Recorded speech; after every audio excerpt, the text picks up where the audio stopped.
વડોદરા ખાતે 90.90 લાખના digital arrest મામલે એસીપી MM રાજપૂતનું નિવેદન. ફરિયાદીને ડિજિટલ અરેસ્ટ કરી વિવિધ 8 એકાઉન્ટમાં પૈસા ટ્રાન્સફર કરાવવામાં આવે છે. 8 એકાઉન્ટમાં પૈસા ટ્રાન્સફર કરાવી 90.90 લાખનો ફ્રોડ કરવામાં આવ્યો હોવાનું સામે આવ્યું છે.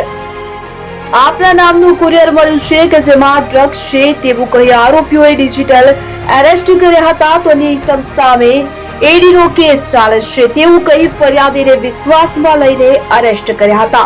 90 લાખ રૂપિયા લઈને એવું કહેવામાં આવે છે કે આ પૈસા સિક્યુરિટી ડિપોઝિટ પેટે અમે લઈ રહ્યા છીએ કે જે બાદમાં આપને પરત મળશે. તો પૈસા જમા કરાવ્યા બાદ આરોપીઓ ફોન કરીને એવું કહે છે કે તેમને મળવા માટે 2 માણસો આવી રહ્યા છે. 1 કલાકમાં ફરી ફોન કરી માણસોનું એક્સિડન્ટ થયું હોવાનું આરોપીઓ દ્વારા કહેવામાં આવે છે. તો 2 માણસો આવવાના હોવાનું ફક્ત આપને જાણ હતી.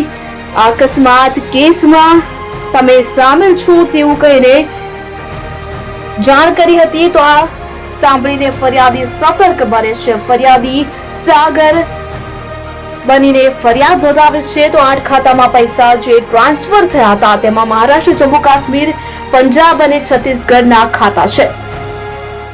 તો પ્રશાંત સારંગી અને હિમાંશુ વાઘેલા કે જેમાં પ્રશાંત સારંગીના ખાતામાં પૈસા આવ્યા હતા અને પ્રશાંતે કમિશન લઈને હિમાંશુના ખાતામાં પૈસા ટ્રાન્સફર કર્યા હતા.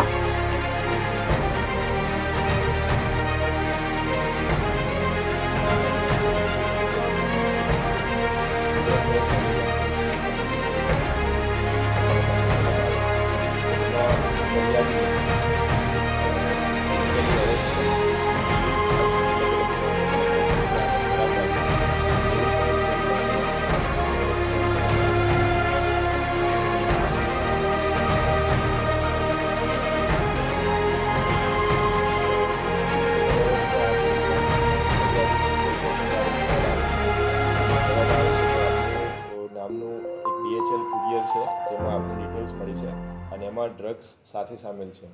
અને જ્યારે ફરિયાદી પ્રતિકાર કરે છે કે હું આવા કશામાં ઇન્વોલ્વ નથી ત્યારે તેમને કહેવામાં આવે છે કે નરેશ ગોયલ સામે ઈડીનો કેસ ચાલે છે અને એ કેસમાં એની પૂછપરછ દરમિયાન એને આપને 20 લાખ રૂપિયા કમિશન પેટે આપેલા છે એટલે આપની પૂછપરછ કરવી જરૂરી છે.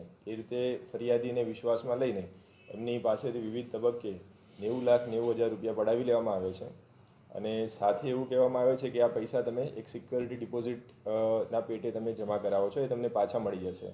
જ્યારે આટલા પૈસા જમા કરાવે છે એના ત્યારબાદ એમને બીજા દિવસે ફોન આવે છે કે તમને આટલા પૈસા પરત કરવા માટે 2 માણસો આવે છે અને વિધિન 1 અવર ફરીથી ફોન આવે છે કે આજે 2 માણસો તમારા ઘરે આવવાના હતા, એમનું એક્સિડન્ટ થયું છે અને એની જાણકારી ફક્ત આપને જ હતી, તો તમે બી એ કેસમાં સામેલ છો તો એ બાબતે તમારે 20 લાખ વધારે આપવા પડશે.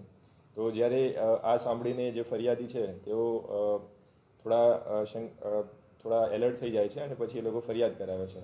ફરિયાદ દરમિયાન તપાસ દરમિયાન જે 8 એકાઉન્ટ્સમાં પૈસા ગયા છે એમાંથી 4 એકાઉન્ટ મહારાષ્ટ્રના, 1 જમ્મુ કાશ્મીર, 1 પંજાબ અને 1 છત્તીસગઢનું છે.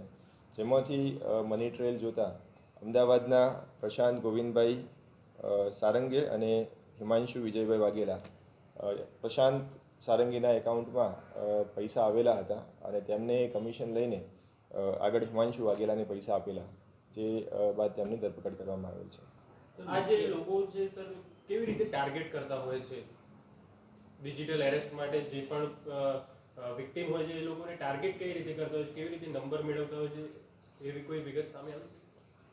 બેઝિકલી નંબર ઓપન સોર્સથી પણ ઘણીવાર મળી જતા હોય છે, ઘણીવાર ડેટા લીક્સમાં પણ નંબર રિપોર્ટેડ થયા હોય મળ્યા હોય એવું ધ્યાને આવેલ છે. પણ જે સ્ટાર્ટિંગ પોઈન્ટ, જે ઇનિશિએશન પોઈન્ટ છે તે એમનો વાત કરવાનો અને ફરિયાદીને એક સાયકોલોજીકલ ભયમાં મૂકીને આગળની વાત કઢાવવાનો પ્રયાસ કરવામાં આવતો હોય છે.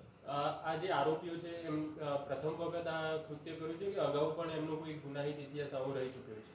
તે બાબતે વધુ તપાસ જારી છે. મુખ્ય આરોપી સુધી પહોંચવાનું કોઈ ટીમ મોકલવામાં આવશે, ઇન્વેસ્ટિગેશન? હા, તે બાબતે વધુ તપાસ જારી છે અને વર્કઆઉટ જારી છે. સાયબર ક્રાઇમના કેસ દિવસે વધી રહ્યા છે અને એમાં ઘણી વખત સાયબર ક્રાઇમના નામે પણ આ રીતની ફોન આવતા હોય છે કે આપનું એકાઉન્ટ એકાઉન્ટમાં આટલા રૂપિયા છે અને આ રીતે ફ્રીઝ થયું છે તો તમારી ડિટેલ આપો, એવું કોઈ સાયબર ક્રાઇમ તરફથી આપવામાં આવે છે? કોઈ ટોલ ફ્રી નંબર પરથી કોઈ ફોન આવતો હોય છે? આપને આવા કોઈ પણ ફોન શંકાસ્પદ ફોન આવે તો આપ 1930 પર